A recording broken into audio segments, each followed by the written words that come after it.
You're flying at 30,000 feet, the cockpit shaking, radar locked onto a target dead ahead. But when you close for the kill, there's nothing there, except a scream so loud it rattles your bones. That's how the rumors started, whispered in the ready rooms of Kimpo and Suwon air bases in the winter of 1951. Officially, they called them radar ghosts, weather anomalies, glitches from the early gun sites. But every pilot who went up at night knew better. They called them the Screaming Jets. I first heard the story in December. The mess hall was half empty, men hunched over tin trays, cigarette smoke coiling toward the corrugated ceiling. Captain Ellsworth leaned across the table and said, "Lo, if your radar lights up after midnight, you don't chase it. You just log it and keep breathing." I asked him why. He didn't smile. Because the MiGs aren't the ones making that noise. He wasn't alone. Across the flight line, maintenance crews swore they'd find F-86 Sabres rolled back with fuel tanks dry, canopy frost inside, as if the pilot had been flying through a storm that never touched the sky. Pilots came down pale, hands trembling, unable to explain why their gun cameras showed empty air when the radar claimed a full formation. At first, we laughed it off. A war zone breeds mist the way damp would breeds mold. But then came the Jones incident. It was January 3rd, 1951, 11:47 p.m. The sky was clean, moonlight sharp over the Yalu River. Lieutenant Robert Bobby Jones of the 336 Fighter Squadron went up alone on night intercept. His radar picked up 3 contacts heading south at 28,000 feet, moving fast. MiG-15s, standard. He called it in. 3 bandits, Angels 2-8. Closing to intercept. Control answered. Voice steady. Copy 3 bandits. You are cleared to engage. Jones rolled his Sabre in a climb. Throttle firewalled. His radar painted them perfect. 3 solid returns, formation tight. But his canopy showed only stars. No contrails, no silhouettes. Nothing but the hum of his jet and the glow of instruments. At 11:53 p.m. his wingman, flying 5 miles behind, called over comms, "I don't see them, Bobby. Negative visual." Jones replied, "Radar solid. How about tone?" And then it happened. The gun sight began to wail. Not the sharp electronic beep of a radar lock, but a long, rising scream, metallic and human at once, pouring through his headset at a pitch that made teeth ache. His wingman caught it too, even on a separate frequency. For 12 seconds, both men listened as their radios drowned in a sound no one wanted to believe belonged to a machine. Jones's last transmission was garbled, strangled under the noise. "God, it's in the cockpit with me." Then static. His F-86 plummeted in a shallow dive, autopilot unresponsive, until it leveled and returned on its own heading, landing gear deploying automatically. The jet rolled to a stop on the Kimpo runway at 12:21 a.m. The canopy was open. The seat was empty. The plane was intact, instruments clean, no sign of ejection. They searched the peninsula for days. No chute, no wreckage, no Bobby Jones. Just one man-sized frost patch on the inside of the canopy glass. The squadron buried the story under paperwork. Pilot lost due to probable oxygen failure. But no one who heard that scream through the radio ever forgot it. After that, the reports multiplied. January 11th, 1:32 a.m. 2 Sabres on patrol tracked a single MiG at Angels 30. It juked like no plane should, climbing vertical without losing speed, then vanishing from radar mid-loop. Both pilots heard the same scream, building until their headsets crackled with static, then silence. January 18th, 2:04 a.m. A bomber crew flying B-29 support reported multiple hostile blips circling their formation. The gunners swore they heard wailing through the intercom, louder than the engines, while the radar scope flickered, then cleared as if nothing had ever been there. The brass blamed weather. Temperature inversions, false echoes, ice crystals reflecting radar. Anything but what the men were actually experiencing. But there were things you couldn't chalk up to weather. Like the Sabre that came back with its guns fired, ammunition half gone, film reels showing empty sky, yet the barrel metal glowed blue, as if it had been firing at lightning. Or the MiG wreckage found near the Yalu. Cockpit melted from the inside out. No pilot remains, no bullet holes, No burns consistent with crash fire. Just glass warped as if someone had screamed hot enough to change its shape. By February, no one flew after midnight unless ordered. Men who used to chase glory now begged for daytime sorties. The screaming jets had become more than rumor. They were a shift in the war itself, something no tactics manual covered. And then came the first close visual. It was February 6th, 1951, 12:45 a.m. Two F-80 SIXS were vectored north on radar returns, showing 4 MiGs inbound. Their scopes locked hard, range closing fast. The lead pilot, Captain Mercer, called it tally-ho for bogeys, Angels 2-8. But his wingman didn't answer. Instead, Mercer saw it with his own eyes, just for an instant. Against the stars, the outline of a MiG-15, silver body gleaming, canopy glass black. But its nose intake was wide, too wide, gaping like a mouth. And when it passed within 50 yards, his headset erupted with a scream, so raw he almost blacked out. By the time he steadied, the sky was empty again. Mercer came back shaking, hands bruised from gripping the stick. His gun camera film showed nothing but static. He told no one but his wingman what he'd seen. A jet with no pilot inside, canopy empty, intake howling like a throat. And it wouldn't be the last time. The official explanation arrived before dawn, like all bad orders do. At 5:10 a.m., the ops clerk pinned a memo to the board at Kimpo and /APS, 19 gunsight anomalies. Night inversions producing false returns. Crews will maintain confidence in instruments and avoid sensational reporting. Someone underlined that last part twice in red pencil. By 10 a.m., a briefing team from 5th Air Force had flown down from Seoul. 2 engineers, one intelligence captain with a jaw like a ruler, and a chaplain in a wrinkled uniform who kept staring out the hangar door as if the sky might answer a prayer. The intel man, Captain Wade, did most of the talking. "You are experiencing weather," he said, pointer tapping a chart of temperature layers like a metronome. "You're also experiencing fatigue. You will not transmit rumors on tactical nets. If you hear anything unusual on comms, maintain brevity and continue the intercept. Do your job." It was the kind of speech that lands like sand in your teeth.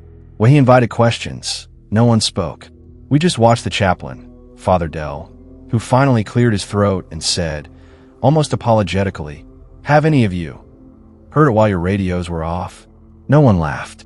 That night, the schedule tried pretend daylight still mattered. We launched a 2-ship northern sweep at 9:40 p.m. I was slotted for the later window, 11:20 p.m., with Lieutenant Parker as my wingman. Parker was young, all elbows and grins during the day, but he didn't grin after sunset anymore. "Keep your canopy heater high," the crew chief told me as he strapped me in. "And if your gun sight yodels, kick it. Don't listen." At 11:17 p.m., we taxied. Kimpo's runway lights looked like candles in a cathedral. Beyond them, the peninsula fell into velvet black. We went wheels up at 11:22 p.m. and climbed into the clean cold above the Han.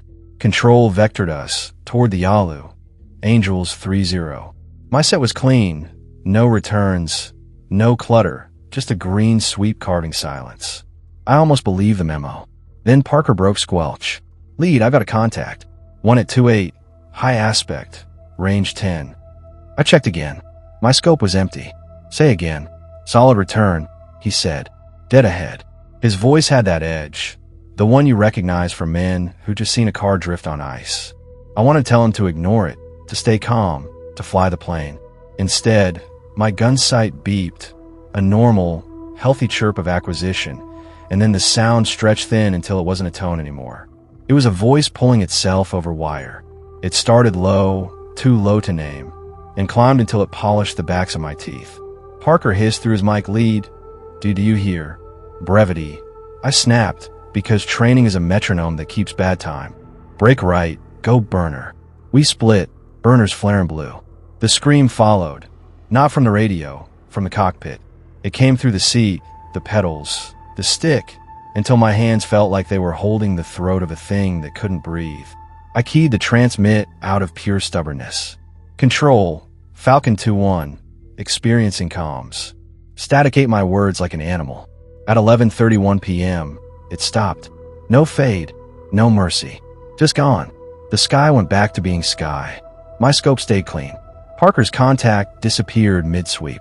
We returned at 12:08 a.m., fuel low. Parker's hands shook so hard on the ladder the crew chief had to guide his boots down the rungs. "You heard it," he said. Not a question. I nodded. The chief reached into the cockpit and touched the inside of my canopy. "Frost," he muttered. "On the inside again." We logged the sortie as no contact. ECM interference. Captain Wade signed it with a pinched mouth. Father Dell asked if either of us wanted to talk. Parker said he'd talk when the Air Force made a word that fit what was happening. 2 nights later, January 20th, 12:04 a.m., the screaming spread. It began on the ground. The maintenance hangar at Suwon reported a harmonic in the rafters that made men dizzy enough to sit down mid-sentence. At Kimpo, the tower crew scratched at their ears and complained the side tone was too loud, even with the nets cold. A mess sergeant threw up at 12:11 a.m., convinced he'd swallowed a whistle.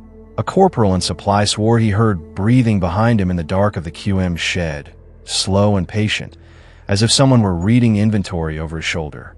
By 12:19 a.m., the ops net at Kimpo lit with cross transmissions. B-29 Escort calling a phantom flight of 4. A radar site near Sichundu tracking fast movers that painted like MiGs and then reverse course without bleeding speed. The chatter stacked. Captain Wade barged into the radio room and ordered brevity. The radios ignored him. He killed the speaker. The antenna kept talking. The whole shack humming like a struck bell. We tried science, because that's what men do when prayer seems impolite. 5th Air Force flew a calibration jet, an unarmed F-80 with extra instruments, at 1:03 a.m. right into the heart of an active ghost plot. The pilot, Lieutenant Carmody, relayed clean numbers for 5 minutes. Then he went quiet. Control stepped on him, counted, tried again. He came back at 1:09 a.m. with a voice like it had been dragged through gravel. "Range. Control, say again, lass." He gagged. "It's inside the mask." He was referring to his oxygen mask. On the ground, the medics found a thin frost, lace-fine, around the rubber seal. His teeth chattered so hard he bit through his lip. The engineers tore the F-80 down to rivets. Nothing wrong. They reassembled it and flew it at 3:40 a.m. The jet behaved like a jet. The pilot did not. By the last week of January, we were sleeping in short shifts with the radios off and our hands over our ears, because men who had never left the ground started waking at 3:13 a.m., 3:14 a.m., 3:15 a.m. to the soft click of set that wasn't on, followed by the echo of a tone trying to become a scream. Father Dell began walking the flight line after midnight, hands buried in his coat, breath steaming. He didn't sprinkle holy water or say Latin. He just stood under each wing and listened. When I asked him what he heard, he said, "Something that doesn't understand it's dead." On January 27th, 11:58 p.m., 5th Air Force sent us an answer shaped like men in plain parkas. A small team arrived in AC-47 with no markings, 2 civilians who knew what every wire in a Sabre did, and a major with no name tape who introduced himself as Major Sloan. He smiled rarely, and only with his mouth. "We'll run an intercept from the ground," he said, laying out a plan on the ops table. "No pilots chasing ghosts. We vector 3 flights into a box. We hold them outside of engagement range, and we let the contacts traverse the net. If they're weather, they'll smear. If they're machines, they'll show a pattern. And if they're neither?" Parker asked. "Then we learn what they want," Sloan said, as if they were modest. The box went live at 12:20 a.m., 3-2 ships orbiting at the corners. All of us ordered to keep comms to call signs and altitudes. Nothing more. I was on the southern leg with Parker. Angels 2-8, fuel good, hands dry on the stick for once. Control's voice was a metronome. Falcon 2-1, maintain heading. Falcon 2-2, check left 2 degrees. At 12:28 a.m., a contact entered from the north, fast, high, dropping toward the middle of the box. Every set painted it. The ground scope at CA Chongju painted it. The B-29 radar far to the south painted it. 3 systems, 3 angles, 1 track. "Hold your lanes," Sloan said over control, voice clipped. "No intercept." The contact crossed the first boundary. Every radio in the box coughed. A dry little click, like a throat clearing. The tone followed, the one we'd learned to dread. It didn't rise into a scream. It held, steady as a tuning fork. "Maintain," Sloan said. "Do not engage." The contact slowed. That shouldn't have been possible given its altitude and profile. It matched our box speed, pacing the geometry like a hound circling a fence. At 12:30 a.m., Sloan gave the order we didn't expect. "All flights. Toggle sets off for 10 seconds. Then back on. Now." We killed our radios. The sky went honest. The tone stayed. I could hear it in the stick. I could hear it in the bones around my ears, as if the mastoid itself were vibrating. We came back on at 12:30 a.m., 10 seconds on the nose. Control's voice was quieter, men breathing slow like they were afraid to stir the air. The contact crossed the center of the box. Every scope lit bright. No contrails. No visual. A dull pressure built behind my eyes, the kind before a nosebleed. Parker's voice was small. "Leave my gun sight just armed itself." "Safe it," I said. "It won't." Across the net, other pilots reported the same. Safeties toggling without input. Ranges rolling to 0. Cameras spooling. The contact slowed again. It was almost tender, like it didn't want to alarm us while it took what it had come for. At 12:31 a.m., every gun camera in the box began recording empty sky. Sloan didn't curse. He just said, "Copy all." Then, "Altitude change, do it now." We dropped 2,000 feet on command. The tone faltered, then rose half a pitch, as if it were adjusting. Parker whispered, "Sir, it's matching us." "No," Sloan said, very calm. "You were matching it." The contact stopped. You could feel the idea of motion pause. Then the scream came. It didn't crash over us. It arrived, already loud, already inside, as if the radios had been waiting obediently for someone to speak through them. It overloaded nothing. It simply was turning every cockpit into a throat. For a count of 12, the box held. "Hold," Sloan said softly, as if telling a bird not to spook. At 12:32 a.m., it ended. The scopes cleared. The contact was gone. We landed at 1:04 a.m. with the quiet posture of men who had not fired a shot and had still been used. Sloan collected the films himself. The engineers took the sets. The chaplain walked the line and stood under my wing for a long time without speaking. In the ready room at 1:30 a.m., Sloan put a single reel on the projector. He didn't show the sky. He showed the audio track etched beside the frames, 12 inches of solid black where there should have been spiky mountains of noise. "Silence, recorded as full," he said. "That's not how silence looks." "What does it mean?" Parker asked. Sloan rewound, paused on the thick black band. "It means something filled every channel at once with itself," he said. "And because the film can't show it, it draws a shadow." Father Dell finally spoke. "Shadows need light," he said. Sloan nodded. "So we'll give it some."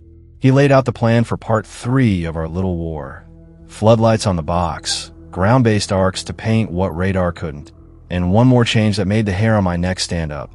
An experimental beacon frequency we'd transmit from inside a Sabre on a controlled intercept. "Bait," Parker said. Sloan didn't contradict him. We were wheels up at 12:01 a.m. the next night, and the sky was already listening. They called it the Lighthouse Plan, floodlights in the sky, beacons in the dark, and a single Sabre offered up like bait on a hook. Major Sloan didn't smile when he explained it. He laid the diagrams flat on the ready room table at 9:40 p.m. on February 8th, 1951. "We paint the box with arcs from the ground," he said. "Saturate the volume with visible light as well as radar. The subject has proven it can mask itself on camera, but light is honest. If it crosses a cone, we may see something it doesn't want us to." The word subject carried more weight than he intended. Nobody corrected him. Captain Mercer folded his arms. "And the bait?" Sloan looked directly at me. "Falcon 2-1 will fly a controlled intercept. Standard altitude, speed, and headings. You'll carry the beacon." The beacon was a box the size of a toolbox, lashed behind my seat with wires running into the radio stack. It pulsed a frequency outside normal bands, low and steady, a heartbeat that wasn't mine. The engineer said the entity responded to voices. Sloan said we'd give it one it couldn't ignore. At 11:55 p.m., we climbed into our Sabres. Parker was my wingman again, quiet as the crew chief sealed his canopy. Mercer's pair covered the north, another flight the east. Floodlights rumbled to life at 12 a.m., arcs stabbing the night from the Sitchinus sight, yellow beams sweeping sky like swords. I rolled out on heading 270 at 12:03 a.m., beacon alive. The cockpit vibrated with its pulse, a low thud that made my teeth click if I clenched my jaw. Parker said nothing. Neither did I. At 12:11 a.m., Control's voice came. Falcon 2-1, contact entering from north. Angels 3-2, heading 180, range 20. My scope lit. Solid return, closing fast. The suite painted it clean. No clutter, no smear. Copy contact, I said. My voice fell borrowed. The floodlights pivoted. Their beams carved the dark like knives, converging on my altitude. The sky ahead went gold-white. Empty, Parker whispered. Negative visual. The contact barreled on. My scope ticked down. Range 15, range 10, range 6. My gun sight began to sing. Not scream, not yet, just a soft note that didn't belong to electronics. Range 3, I called. No tally. Then my headset filled with a voice. Not the scream, not static. A voice flat, formal, calm. Falcon 2-1, brake left. Brake left now. It was my own voice. Parker hissed. Lead, that's you. Negative, I snapped. My hands froze on the stick. The voice came again, sharper. Brake left. Now, at 12:14 a.m., the contact passed straight through my position. My saber jolted, instruments flickering like punched bulbs. The beacon wailed and then cut, leaving silence so heavy my ears rang. Control, Falcon 2-1, merge complete. No visual, no radar, I said, throat dry. Mercer broke in from the north. We saw you cross beams. Lights painted you clean, but you were two planes, lead. You and something else. Both shadows. Same shape. The scope cleared at 12:15 a.m. Parker gasped. It's behind us. The tone surged, not from radar, but from everywhere at once. It bloomed into the scream we all knew, but layered now with whispers, threads of words, almost English, almost mine. My canopy iced, frost feathering across the inside, locking my breath into crystal. Sloane's voice cut in from control, calm as ever. Hold course. Do not break. Repeat. Hold. I held. Against every instinct, I held, and the scream built until the stick shook like it was gripped by another set of hands. At 12:17 a.m., the floodlights stabbed a cone dead across my nose. For the first time in weeks, something showed itself. It looked like a MiG, silver skin, swept wings, but wrong in proportion. Nose intake too wide, canopy glass empty. It wasn't flying, it was pacing, gliding without thrust, riding the scream like a wave.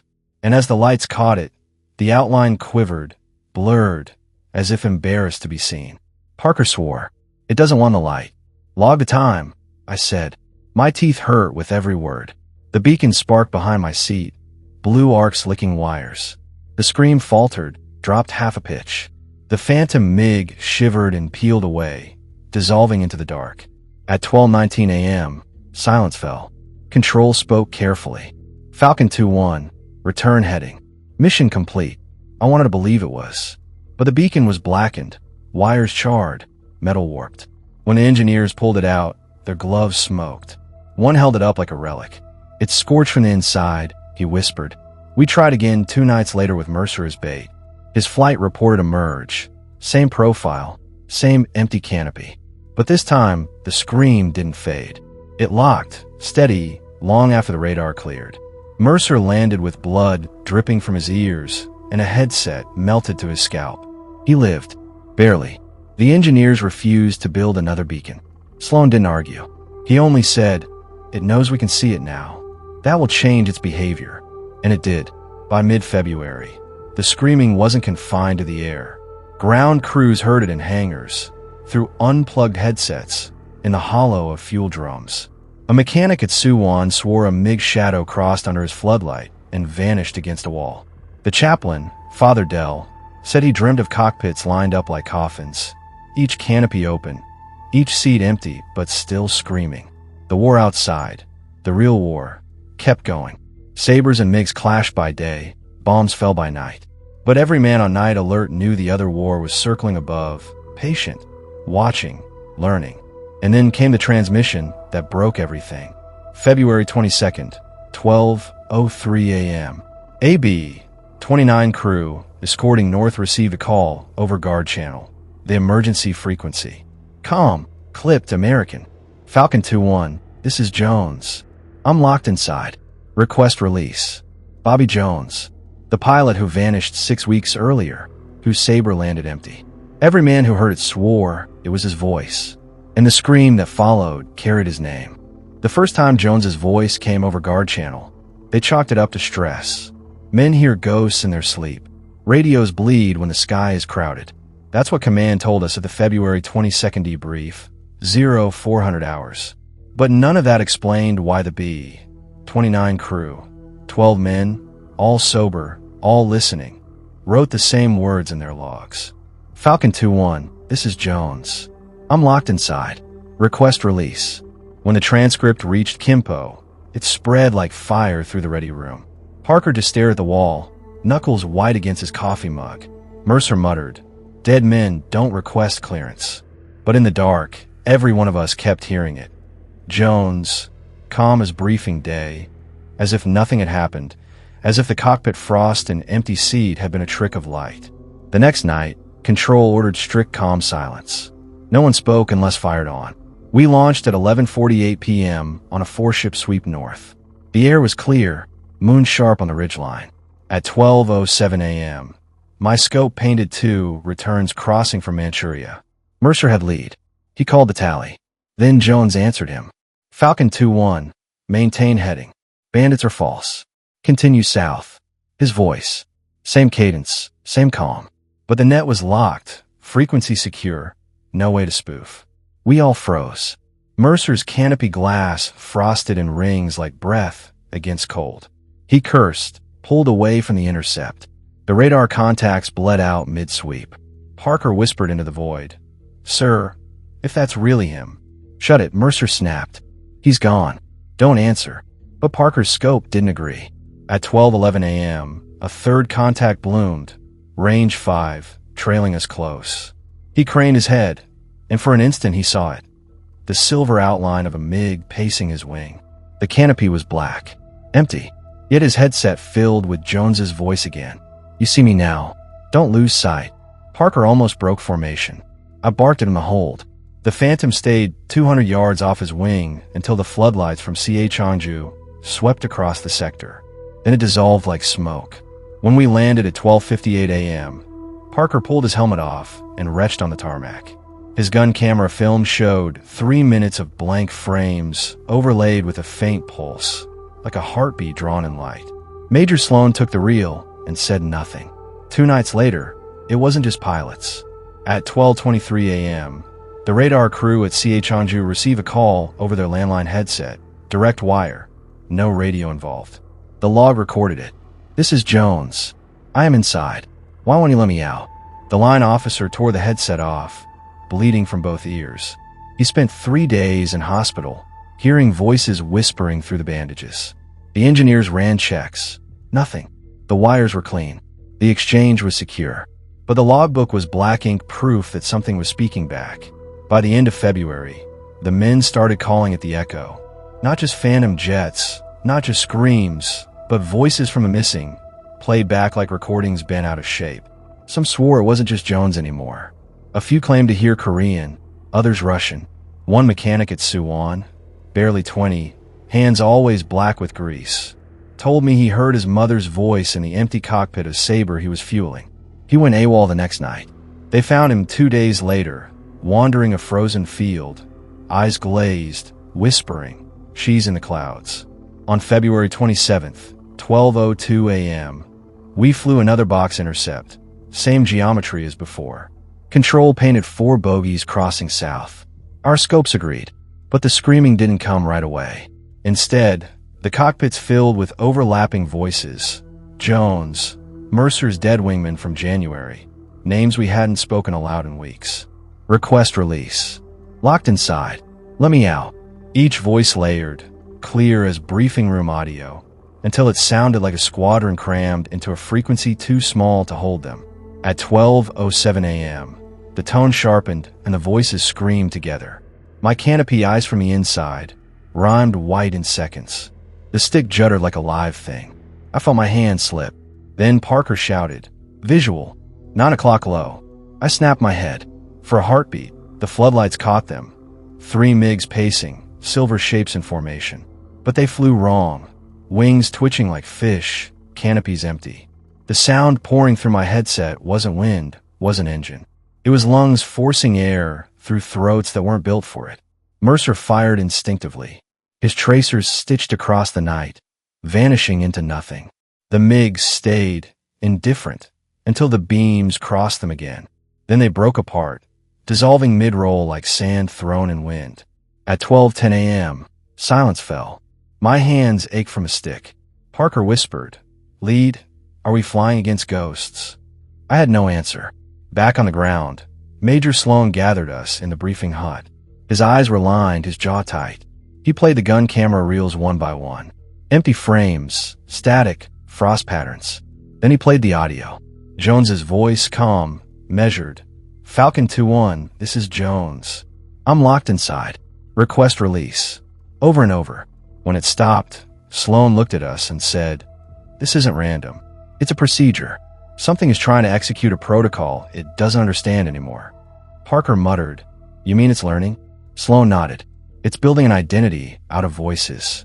If it finishes the checklist, I don't know what it unlocks." Mercer slammed his fist on the table. "So we burn it out. Napalm the sky if we have to." Sloan didn't answer. He just glanced at Father Dell, who had been silent all along. The chaplain finally spoke. "You don't burn echoes. You answer them, or you stop listening." No one liked that answer.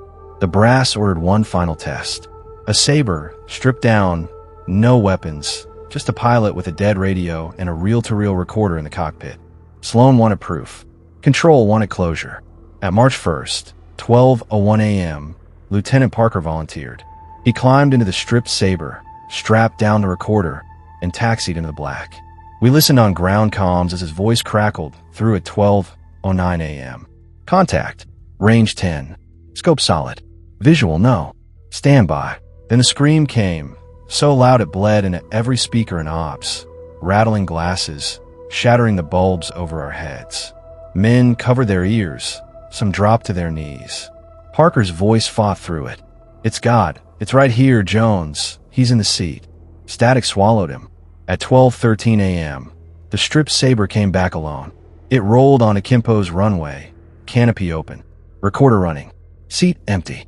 Inside the reel-to-reel, the tape spun until it snapped. The final sound etched into it was Parker's voice whispering the same words Jones had. "I'm locked inside. Request release." The saber rolled back without Parker, canopy open, recorder spinning itself to silence. When the ground crew pulled it into the hangar, every man in the bay stepped back like the jet was contagious. By 3 a.m., the ops hut was packed shoulder to shoulder. Sloan stood at the head of the room, reel-to-reel cradled in his arms like a coffin. He threaded the tape onto the projector and pressed play. First came Parker's voice. Calm. Procedural. Contact. Range 10. Scope solid. Visual no. Standby. Then the scream, flooding the hut until men winced. The tape strained, but somehow it carried more than noise. Layers of voices folded into the shriek, too many to count. Buried inside was Jones, steady as briefing day. "I'm locked inside. Request release." The reel cut to Parker's whisper, fragile and close. "Jones, he's in the seat." Static devoured it. Silence filled the hut. Sloan rewound the reel, stared at the thick black band where sound should have peaked. Every voice, every scream, it's pulling them into a checklist. Once it completes it, it won't need pilots. It'll fly itself. Fly where? Mercer asked. His voice was cracked, tired. Sloan didn't answer. 2 days later, 5th Air Force brought down a decision. We wouldn't bait it anymore. We wouldn't chase phantom blips. Instead, we'd erase them.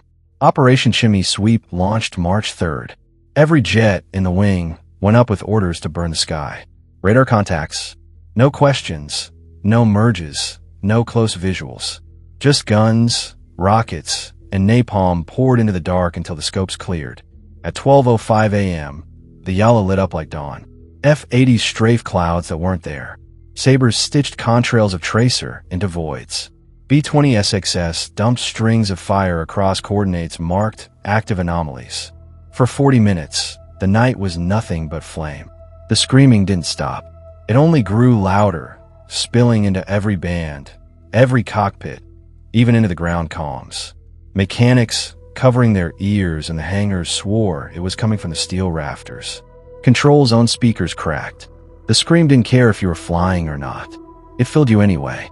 By 12:44 a.m., Mercer broke formation. His Sabre rolled inverted, dove toward the void his gun sight insisted was there. His last call, visual, he's waving me in. We watch his jet plunge. No impact flash. No wreckage. Just silence where he'd been. Sloan closed his eyes and gave the order no one wanted. Ceasefire. Break off. One by one, the jets peeled south. The scopes cleared. The scream fell away like a tide. Back at Kimpo, the brass rewrote the logbooks. Losses to enemy action. Radar interference. Pilot disorientation. They cleaned the transcripts, boxed the reels, and stamped them with seals that might never open again. But the men didn't forget. In the barracks at night, they whispered about Mercer joining Jones and Parker, locked inside whatever cockpit-shaped echoes circled the sky. Father Dell said the dead weren't gone. They were trapped in a machine that had forgotten how to be quiet. Some swore they still heard the scream in the turbine whine when Sabre started. A few claimed to hear Jones's voice during engine run-up. Calm, clipped, always the same words. Request release. I rotated out in April. The war went on, loud with real MiGs and bombs, and men dying the ordinary way. But the nights above the Yalu never felt ordinary again. Years later, back home, I heard a story from a friend at Edwards Air Force Base. They were testing new radar sets in the desert. Midnight shifts with Sabres mothballed from Korea. He said one night, the scope painted a formation at 30,000. When they tried to lock it, the gun sight didn't beep. It screamed. The engineers laughed it off. Weather, inversion, bad calibration. My friend didn't laugh. He said the tape from that night came back black as coal, just like the reels we'd burned in Korea. And then he asked me something I didn't want to answer.